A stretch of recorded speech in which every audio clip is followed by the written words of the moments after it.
नमस्कार दोस्तों, हमारी आज की कहानी है जिन बेटों के लिए माँ मांगती थी मन्नत, उन बेटों ने अपने माँ बाप को किया बेघर।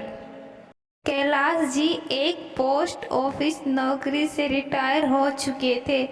कैलाश जी के 2 बेटे और 1 बेटी हैं।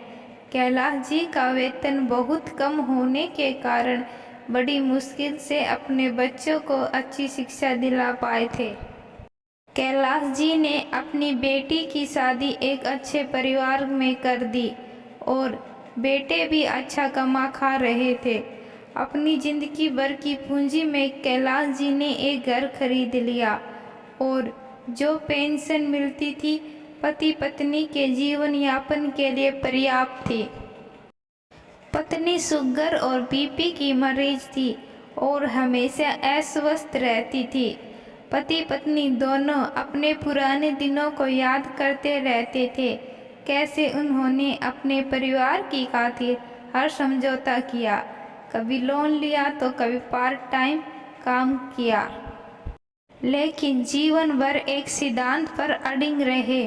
कैलाश जी ने अपनी चादर के अंदर उतने ही पैर फैलाए जितने कैलाश जी की आमदनी थी।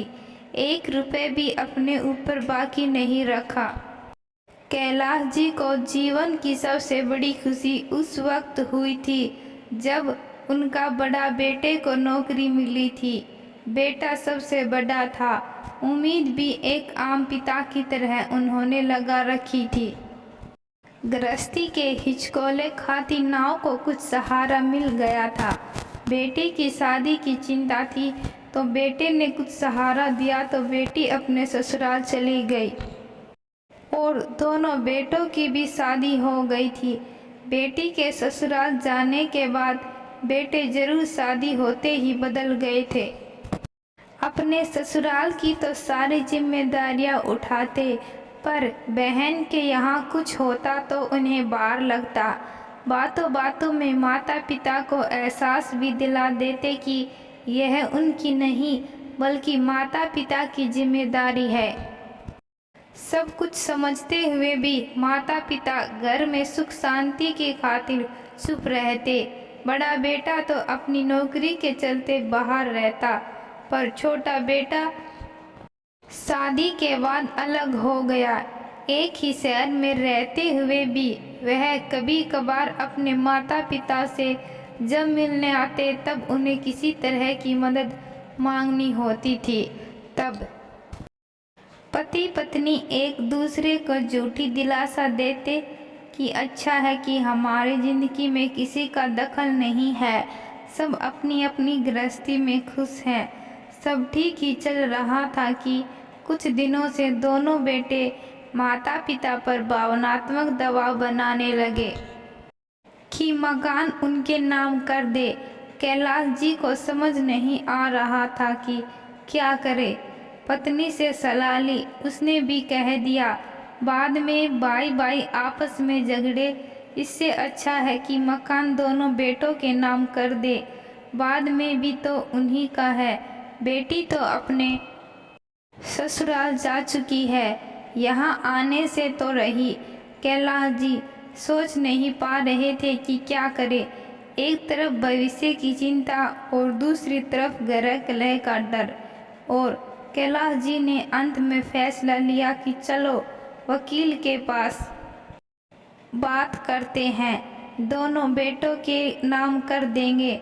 हो सकता है बच्चों को सच में कोई समस्या हो। आखिर हम माता पिता हैं, हम नहीं करेंगे तो कौन करेगा। पर ईश्वर को तो कुछ और ही मंजूर था। अपने बेटे की यह करतूत देखकर अचानक पत्नी को दिल का दौरा पड़ा।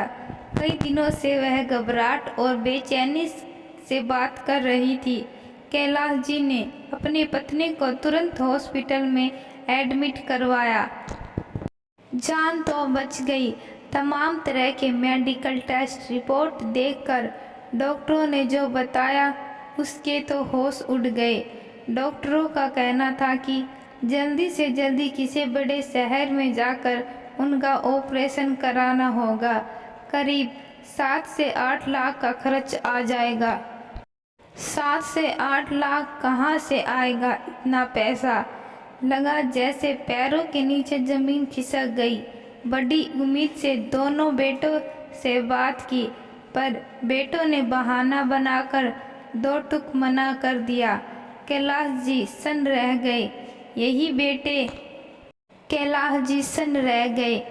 वही बेटे हैं जिनकी उम्र के लिए माँ कितने व्रत और उपवास रखती थी।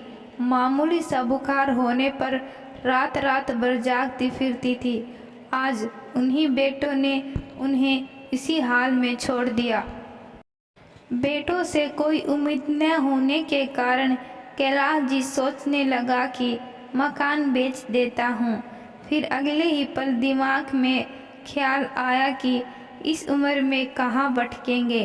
अब एक तरफ पत्नी बिछड़ने का डर और दूसरी तरफ बेघर होने का। बेड पर सोई पत्नी का चेहरा देखा तो कलेजे में एक टिस उठी।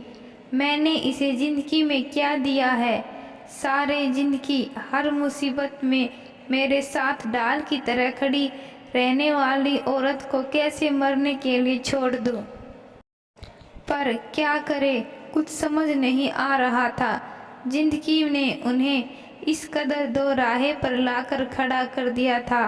मन में विचार करके चुपचाप बाहर निकल आए। बीमारी की खबर सुनकर उनके पड़ोसी अभिन मित्र रहे बैंक कर्मी राघव जी उनके हालचाल लेने घर आए। अचानक आई विपदा और बेटों की बेरुखी ने कैलाश जी को बुरी तरह से तोड़ दिया था। सब कुछ बताते हुए आंखें नम हो गई। पूरी कहानी सुनाकर राघव जी ने अपने दोस्त को ढांढस बंधवाया और बोले, अरे इसमें घबराने की क्या बात है, यह कोई बड़ी समस्या नहीं है। आजकल सीनियर सिटीजन के लिए कई अच्छी तरह योजनाएं हैं। आप लोग इस मकान को बैंक को बेच सकते हो। जब तक जीवित रहोगे यह मकान आप लोगों का ही रहेगा। एक निश्चित रकम भी मिल जाएगी और जब आप लोग इस दुनिया में नहीं रहोगे तब यह बैंक का हो जाएगा। यह सुनते ही कैलाश जी के चेहरे पर संतोष, गर्व और आत्मसम्मान का मिश्रित भाव तैर गया। सोचने लगे, जीवन भी शतरंज के खेल की तरह है। आज बेटों की चाल और चेहरा देख लिया है। आखिर मैं पिता हूँ, बेटों को मात तो दूंगा ही। और इस तरह कैलाश जी ने अपने घर को बैंक को बेच दिया और जिंदगी भर साथ देने वाली पत्नी को बचा लिया। कैलाश जी अपनी पत्नी से कहने लगा, जिन बेटों के लिए इतनी मेहनत की और तुमने इतनी मेहनतें मांगी थी, आज उन्हीं बेटों ने तुम्हें अपने हाल पर छोड़ दिया था।